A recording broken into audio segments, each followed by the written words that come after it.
بسم اللہ الرحمن الرحیم۔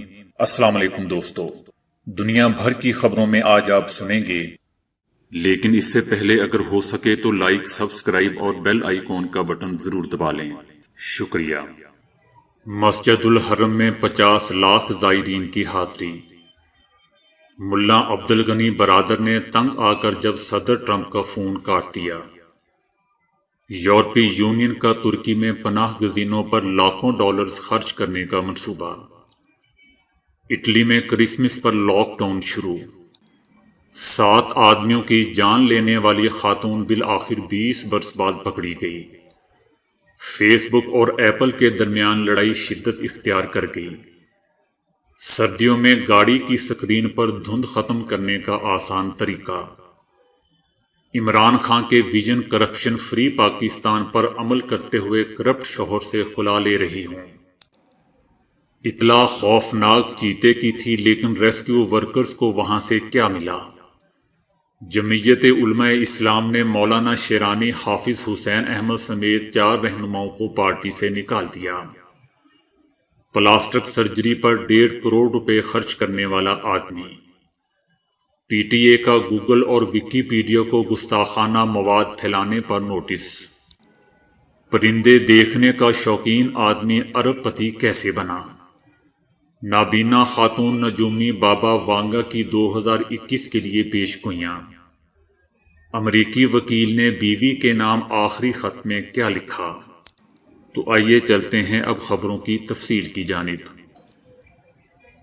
مسجد الحرم میں عمرہ ادا کرنے اور نمازوں کی ادائیگی کے لیے 50 لاکھ زائرین کی حاضری ہوئی ہے۔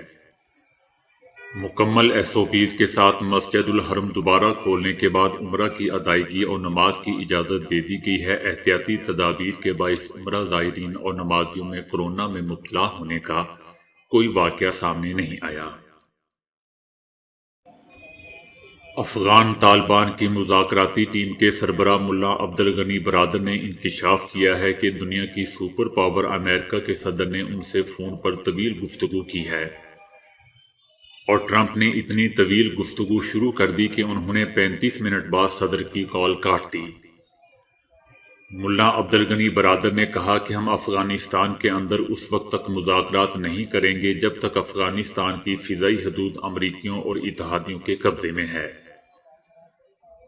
انہوں نے کہا کہ کل تک جو ہمیں حقیر سمجھتے تھے آج وہ ہمارے وفود کا کھڑے ہو کر استقبال کرتے ہیں۔ ملا برادر نے کہا کہ جہاد کی برکات ہیں کہ دشمن ہمیں 20 سال میں پوری دنیا کی طاقت لگا کر بھی زیر نہیں کر سکا، اور آج وہ ہمارے ساتھ مذاکرات کرنے پر مجبور ہے۔ دوسری جانب یہ انکشاف بھی سامنے آیا ہے کہ اقوام متحدہ نے 4000 اسکول اور کالجز اور 200 ہاسپٹل کھولنے کے لیے افغان طالبان سے براہ راست معاہدہ کیا ہے۔ مزے کی بات یہ ہے کہ اس معاہدے میں موجودہ افغان حکومت کا کہیں بھی ذکر نہیں ہے۔ اقوام متحدہ طالبان کے ساتھ مل کر مزید تعلیمی ادارے، ہاسپٹل اور صحت کے مراکز قائم کرنے کا ارادہ رکھتی ہے۔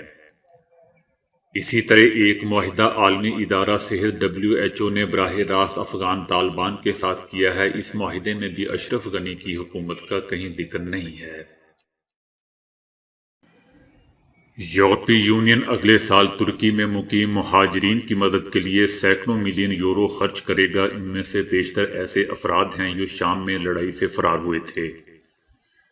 یورپی کمیشن نے کہا ہے کہ وہ 2 پروگراموں میں توسیع کر رہا ہے، ایک جو ترکی میں پناہ گزینوں کو اپنی بنیادی ضروریات پوری کرنے کے لیے نقد امداد مہیا کرے گا، اور دوسرا جو بچوں کو تعلیم دینے میں فنڈز مہیا کرے گا، جس کی کل لاگت 485 ملین ڈالرز ہے۔ کمیشن نے کہا کہ وہ 1.8 ملین سے زیادہ مہاجرین کو انتہائی مطلوبہ نقد رقم مہیا کرے گا، اور 7 لاکھ سے زیادہ بچوں کو تعلیم دینے میں مدد کرے گا۔ پروگراموں کا انتظام ریڈ کراس کی شراکت میں ترک ہلال احمر کے ذریعے کی جائے گی۔ ترکی کی حکومت کے پاس رقم براہ راست نہیں جائے گی۔ اٹلی میں کرسمس کے موقع پر لاک ڈاؤن شروع ہو چکا ہے، اور پوری قوم تعطیلات کے دوران 10 دن تک ریڈ زون میں رہے گی۔ لاک ڈاؤن کے دوران بازار اور ریستوران اور غیر ضروری دکانیں بند رہیں گی، اور لوگوں کو صرف مناسب وجہ کے ساتھ گھر سے باہر نکلنے کی اجازت ہوگی۔ چائنا میں 20 سال مفرور رہنے والی 7 لوگوں کو مارنے والی خاتون بالآخر پولیس نے پکڑ لی۔ ملزمہ اس کارروائی کے بعد فرار ہو گئی تھی اور بعد میں پلاسٹک سرجری کروا کے اپنی شکل ہی تبدیل کروا لی اور فردی شناخت سے زندگی گزارتی رہی، جس کی وجہ سے پولیس آج تک اسے پکڑنے سے قاصر رہی۔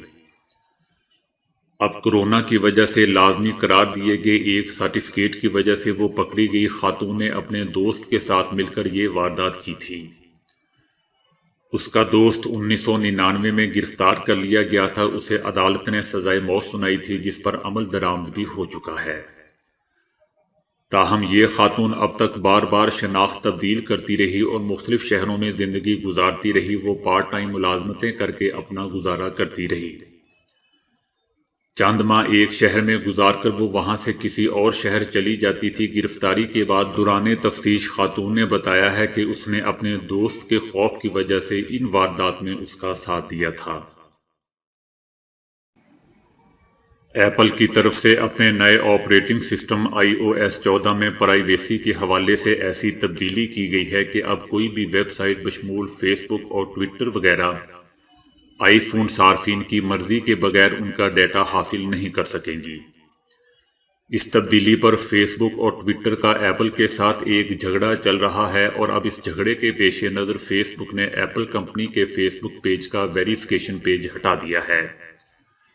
فیس بک اور دیگر کمپنیوں کا کہنا ہے کہ وہ صارفین کا نجی ڈیٹا اس غرض سے حاصل کرتی ہیں اور اپنے پاس محفوظ کرتی ہیں تاکہ صارفین کی پسند اور ناپسند کو جان سکیں اور اسی لحاظ سے انہیں اشتہارات دکھا سکیں۔ آئی فون استعمال کرنے والے لوگوں کا چونکہ ڈیٹا ہی یہ کمپنیاں حاصل نہیں کر پائیں گی، چنانچہ انہیں ان کی پسند اور ضرورت کے لحاظ سے اب لوگوں کو اشتہارات دکھانا بھی ناممکن ہوگا۔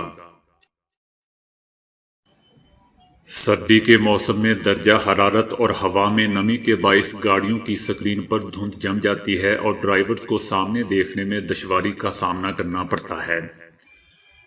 اب ماہرین نے اس دھند کو ختم کرنے کا ایک آسان طریقہ بتا دیا ہے۔ اس دھند سے چھٹکارا پانے کے لیے گاڑی کا ہیٹر آخری حد تک تیز کر دیں، کیونکہ گرم ہوا زیادہ نمی جذب کرتی ہے۔ ہوا کافی گرم ہونے پر کار کا AC چلا دیں۔ اس سے یہ ہوگا کہ جب یہ گرم ہوا کولنگ کوائل سے گزرے گی تو اس سے نمی ختم ہو جائے گی۔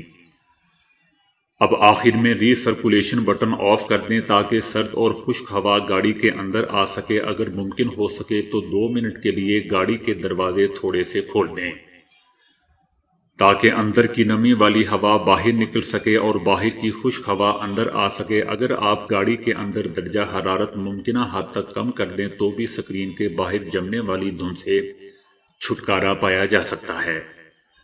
اس سے گاڑی کے اندر اور باہر کا درجہ حرارت لگ بھگ ایک جیسا ہو جائے گا اور شیشے پر دھند نہیں جمے گی۔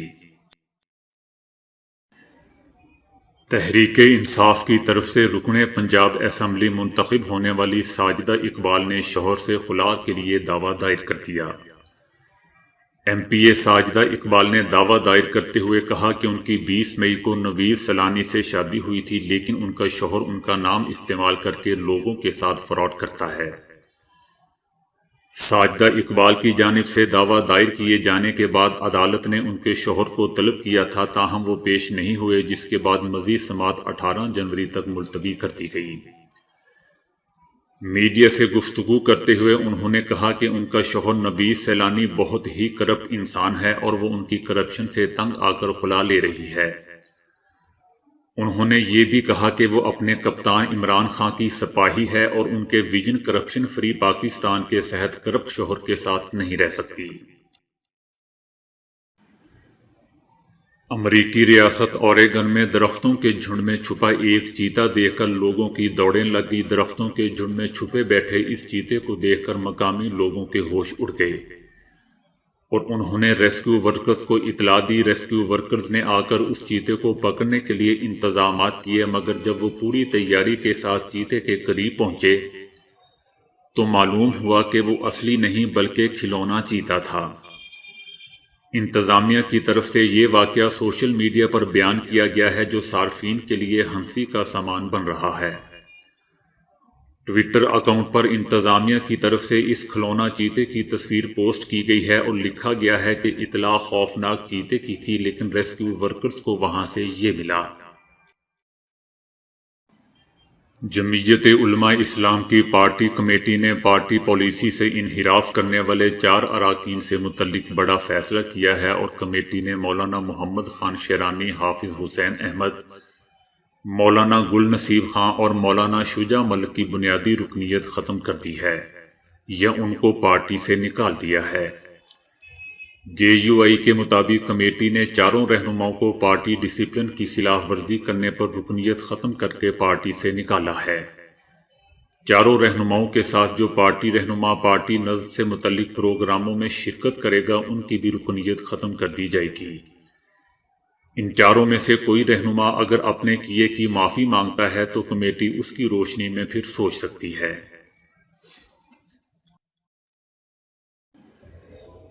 جنوبی امریکہ کے ملک ارجنٹائن میں بچپن میں پریوں کی کہانیاں پڑھنے والے ایک نوجوان نے حقیقت میں پری بننے کے لیے پلاسٹک سرجری پر کروڑوں روپے اڑا ڈالے اور اپنی شکل ہی بدلوا ڈالی۔ پلاسٹک سرجری میں 75,000 پاؤنڈ تقریباً 1,63,00,000 پاکستانی روپے خرچ کرنے والے 29 سالہ لوئس پیٹرن نامی اس نوجوان کا کہنا ہے کہ وہ بچپن سے ہی اپنے بال ڈائی کرتا تھا اور الگ قسم کا لباس پہنتا تھا۔ اس نے بتایا کہ وہ زیادہ تر وقت افسانوی کتابیں پڑھنے میں گزارتا۔ انہی افسانوی کتابوں میں شریر پری کا ایک کردار تھا جو اس کے سر پر سوار ہو گیا اور اس نے اپنی شکل اس پری جیسی بنانے کا فیصلہ کر لیا۔ اس نے اپنے کان بھی اسی شریر پری کی طرح لمبوترے بنوا رکھے ہیں۔ پاکستان ٹیلی کمیونیکیشن اتھارٹی PTA نے گوگل اور ویکیپیڈیا کو گستاخانہ مواد پھیلانے پر نوٹسز جاری کرتے ہوئے گوگل کو غیر قانونی مواد کو فوری طور پر ہٹانے کی ہدایت کی ہے۔ PTA کا یہ اقدام احمدیہ کمیونٹی کی جانب سے گوگل پلے اسٹور پر قرآن پاک کا غیر مستند ورژن اپلوڈ کرنے اور موجودہ خلیفہ اسلام سے متعلق گمراہ کن ریسرچ رزلٹ کے حوالے سے موصول ہونے والی شکایات کا نتیجہ ہے۔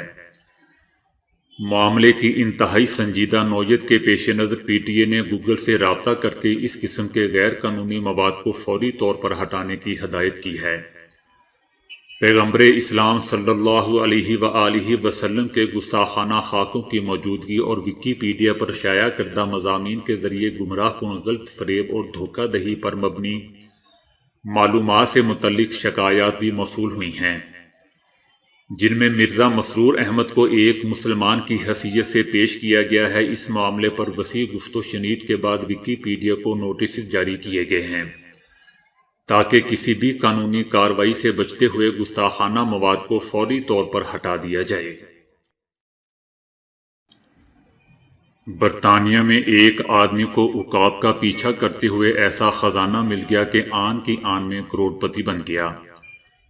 آدمی کھیتوں میں ایک عقاب کا پیچھا کر رہا تھا کہ اسے اتفاقاً ایک 2000 سال قدیم سونے کا سکہ نظر آ گیا۔ 6 گھنٹے کی تلاش میں اس آدمی کو اس جگہ سے مجموعی طور پر 1300 سونے کے سکے مل گئے، جن کی مجموعی مالیت 8,45,000 پاؤنڈ تقریباً 18 کروڑ روپے بنتی ہے۔ ماہرین کا کہنا ہے کہ یہ سکے 2000 سال قدیم ہے اور ایک برطانوی قبیلے کی ملکہ بودیکا کی ملکیت ہے۔ یہ وہ وقت تھا جب ملکہ بودیکا رومی سلطنت کے خلاف لڑائی لڑ رہی تھی۔ ماہرین کے مطابق ان میں سے ایک سکے کی قیمت 650 پاؤنڈ ہے۔ بلغاریہ کی مشہور خاتون نجومی بابا وانگا کا نام دنیا بھر میں پاپولر ہے، جنہیں بہت سے تباہ کن واقعات کی پیشگوئی کی اور ان کی کئی پیشگوئیاں پوری بھی ہوئی ہیں، جبکہ انہوں نے اگلے سال کے لیے بھی کئی اہم پیشگوئیاں کی تھی۔ بابا وانگا نے کہا تھا کہ سال 2021 میں وہ دیکھ رہی ہیں کہ دنیا میں مصائب اور حادثات بڑھیں گے۔ دنیا کو دکھوں کا سامنا ہوگا جو انسانی راہ کو تبدیل کر دے گا۔ انہوں نے یہ بھی کہا کہ ایک طاقتور ڈریگن پوری انسانیت کو لپیٹ میں لے لے گا۔ بعض تجزیہ نگاروں کے مطابق یہاں ڈریگن کا مطلب چینی معیشت اور اس کا پھیلاؤ بھی ہو سکتا ہے۔ انہوں نے کہا تھا کہ لوگ اپنے عقائد اور مذاہب کی بنیاد پر مزید تقسیم سے گزریں گے اور روسی صدر پیوٹن کو جان سے مارنے کی کوشش کی جائے گی، تاہم انہوں نے یہ عجیب و غریب پیش گوئی بھی کی تھی کہ سابق امریکی صدر ٹرمپ ایک غیر معمولی دماغی نفسیاتی عارضے کا شکار ہوں گے۔ دوستو، بلغاریہ کی زبان میں بابا، دادی یا نانی کو کہا جاتا ہے، اور یہ خاتون ایک حادثے میں نابینا ہو گئی تھی۔ بابا وانگا جنوری 1911 میں بلغاریہ میں پیدا ہوئی تھیں، اور وہ ایک مشہور مذہبی پیشوا جڑی بوٹیوں کی حکیم تھی۔ ان کے متعلق مشہور تھا کہ وہ غیر معمولی اور پر اسرار صلاحیتوں کی مالک ہے۔ کہتے ہیں کہ انہوں نے کئی پیش گوئیاں کی تھیں جو ماضی میں سچ ثابت ہوئیں، تاہم ان کی بعض پیش گوئیاں غلط بھی ثابت ہوئی ہیں۔ بابا وانگا کا انتقال 1996 کو ہوا تھا۔ کورونا وبا دنیا میں بڑی تباہی پھیلا چکی ہے اور لاکھوں گھرانوں میں سوگ لا چکی ہے۔ گزشتہ دنوں ایک امریکی وکیل نے اپنی بیوی کو ایک خط لکھا اور ایسی باتیں کہیں کہ پڑھ کر شاید آپ کی آنکھیں نم ہو جائیں۔ وہ وکیل، جس کا نام بیلی ہے، اپنی بیوی کو لکھتا ہے کہ میں تمہیں بتانا چاہتا ہوں کہ میں اپنی زندگی کے لیے بہت سخت لڑائی لڑ رہا ہوں۔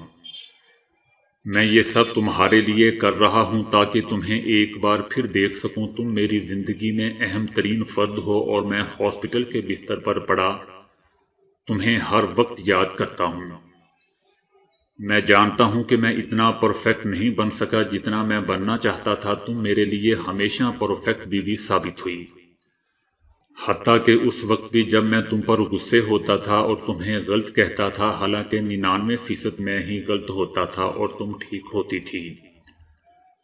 اگر میں اس بیماری سے لڑائی جیت گیا تو میں وعدہ کرتا ہوں کہ پہلے سے بہتر آدمی اور شوہر بنوں گا۔ اگر مجھے دوسرا موقع ملا تو میں ایسا آدمی بنوں گا جس کی تم ہمیشہ سے مستحق رہی ہو۔